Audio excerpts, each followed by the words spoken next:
स्नेहबंध social फाउंडेशनच्या वतीने छावणी परिषद कार्यालय परिसरात मुख्य कार्यकारी अधिकारी विक्रांत मोरे यांच्या हस्ते वृक्षारोपण करण्यात आले। यावेळी स्नेहबंध सोशल फाउंडेशनचे संस्थापक अध्यक्ष डॉक्टर उद्धव शिंदे, वरिष्ठ स्वच्छता निरीक्षक रमेश साके, स्वच्छता निरीक्षक गणेश भोर, वरिष्ठ राजस्व लिपिक शिशिर पाटसकर, भूमी लिपिक अमोल कुलट, लिपिक रोहित पाटील, शिल्पकार बालाजी वल्लाल, निशांत पानसरे आदी उपस्थित होते।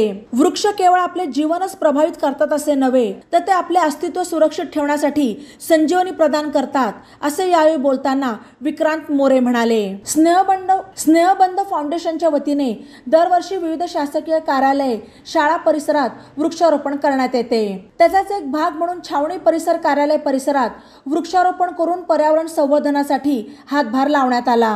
वृक्षांचा होत असलेला मृत्यू हा पृथ्वीवरील सजीव सृष्टीचा हळुवारपणे होत असलेला अंत आहे, हे लक्षात घेऊन मानवाने वृक्षाची लागवड आणि संवर्धन करावे असे आवाहन स्नेहबंधचे अध्यक्ष डॉक्टर उद्धव शिंदे यांनी केले।